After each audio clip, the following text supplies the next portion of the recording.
اس میں پہلی صفت کیا آئی تھی؟ حی، زندہ کرنا، زندہ. اور جو زندہ کرتا ہو کہتا میں زندہ ہوں، میں زندہ بھی کرتا ہوں. اس کے بعد 3 واقعے بیان کیے گئے جس میں یہ بتایا گیا کہ زندہ میں ہی کرتا ہوں. ایک پاگل تھا آدمی نمرود، حضرت ابراہیم کے دور میں تھا. وہ کہتا تھا میں رب ہوں، مقابلہ ہوا. حضرت ابراہیم نے کہا کہ میرا رب وہ جو مارتا اور جلاتا ہے. کہنے لگا میں بھی مارتا اور جلاتا ہوں. کہا کہ مارنا اور جلانا تو بہت بڑی بات ہے. وہ دلیل کو انہوں نے پکڑے رکھا اور کہا کہ ایک چھوٹا کام کر لے تو. چھوٹا کام کیا؟ سورج مشرق سے نکلتا ہے مغرب میں ڈوبتا ہے، تو ایسا کر مغرب سے سورج نکال کر کے مشرق میں ڈوبو دے.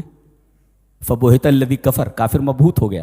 آپ یہ سوال کر سکتے ہیں کہ وہ بول سکتا تھا جیسے یہ بولا وہ کہ میں بھی مارتا اور جلاتا ہوں، بولتا میں ہی ہوں جو مشرق سے سورج کو نکالتا ہوں مغرب میں. اپنے رب سے بول مغرب سے نکال دے. کیوں نہیں بولا؟ اس لیے کہ اسے معلوم تھا کہ یہ سچا نبی ہے. مغرب سے سورج نکل جاتا اسے معلوم تھا اسے کہ اگر ایسی بات آتی تو اللہ مغرب سے سورج نکال دیتا تھا. اور دوسرے یہ وہاں پر اس سے زیادہ عمر کے لوگ بیٹھے ہوئے تھے، وہ بولتے تھے تو پاگل ہے یہ اس کے پیدا ہونے سے پہلے ہی سورج ادھر ہی سے نکلتا تھا ادھر سے ڈوبتا تھا. تو جواب کیا دے؟ فبہت الذی کفر، کافر جو ہے مبہوت ہو گیا. یہ تو ایک واقعہ ہے زندگی کا، زندہ کرنے کو. کہتا میں بھی مارتا اور جلاتا ہوں.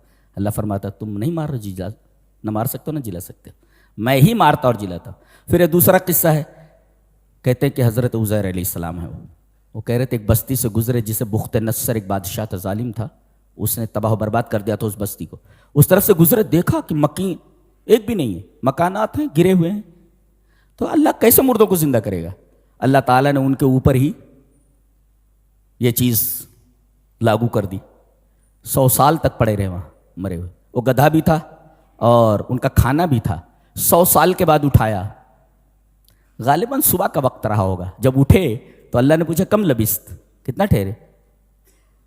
قال لبست یوما و بعض یوم، ایک دن یا آدھا دن. اللہ اکبر. آئنسٹائن کا جو نظریہ اضافیت ہے، تھیوری آف ریلیٹیوٹی، کہ ایک وقت جو ہے مختلف انداز سے چیزوں کے اوپر گزر رہا ہے. یہ دیکھیں یہاں پر یہ ٹفن رکھا ہوا ہے، یہ گدھا ہے اور یہ حضرت خود ہیں. اب یہ زندہ ہیں، کھانا ویسے کا ویسا ہے، گدھا سڑ گل گیا ہے، صرف ہڈیاں اللہ نے باقی رکھی ہیں دکھانے کے لیے.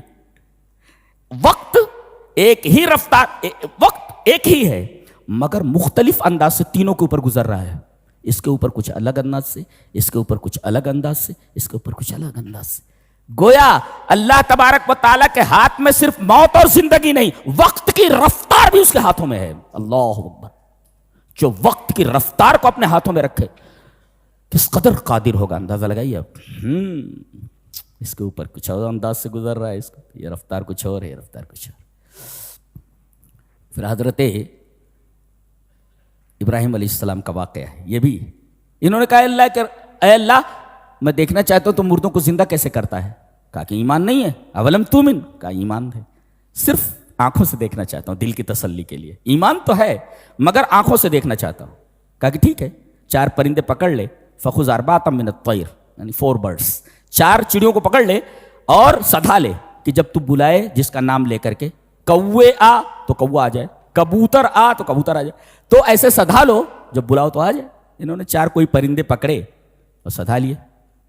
اس کے بعد اللہ نے فرمایا 4 کو کاٹ ڈالو اور ان کے گوشت کا قیمہ کر ڈالو، ان کے پروں کو آپس میں ملا دو اور ان کو گوشت کو آپس میں ملا دو، اور 4 پرندوں کے ان ملے ہوئے ان مکسچر کو 4 پہاڑوں کے اوپر رکھ کر کے آ جاؤ جی، اور پھر بلاؤ.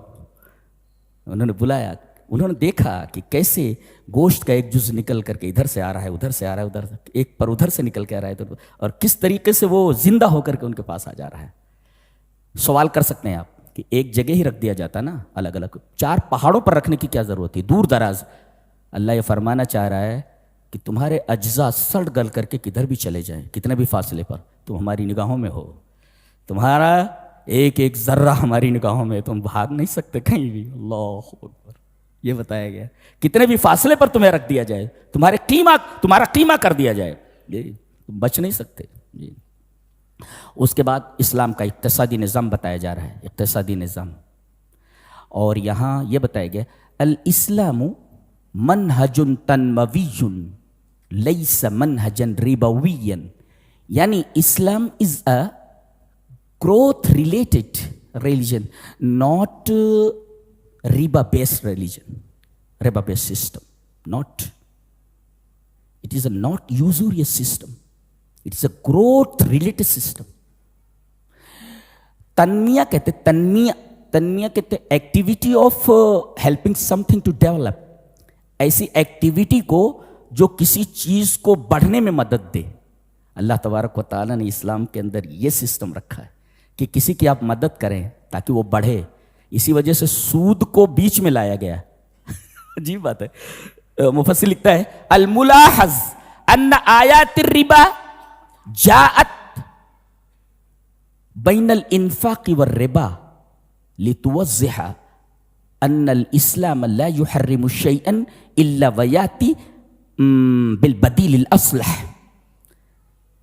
اس کی تفصیل میں بعد میں کرتا ہوں. پہلی 14 آیتوں میں جہاں اقتصادی اور مالی نظام پر بحث کی جا رہی ہے، 14 آیتیں ہیں جی، یہاں سے شروع ہو رہی ہیں. مثل الذین ينفقون اموالهم فی سبیل اللہ کمثل حبہ. ابھی ہماری کسی بہن نے 80,000 روپے دیے ہیں نا، تب ان کے لیے قرآن حکیم کیا بولتا ہے؟ قرآن حکیم بولتا ہے 1 روپیہ دیا آپ نے تو گویا کہ 1 روپے سے آپ کو 700 ملے ہیں. 1 روپے فی سنبلت، اللہ میں گن بھی نہیں سکتا. واللہ یضاعف لمن یشاء واللہ واسع علیم. یہ جو آپ نے دیا ہے میں بتا نہیں سکتا آپ کو کتنا ملنے والا ہے. یہ قرآن حکیم کی آیت دیکھ لیجئے، اور وقت نہیں ہے ورنہ تفصیل وہ کیلکولیٹ کر کے میں بتا دیتا. جی بہت بڑی بات ہے یہ. تو گویا کہ 14 آیتوں میں اسلام کا مالی نظام بتایا گیا ہے. صدقہ کرو،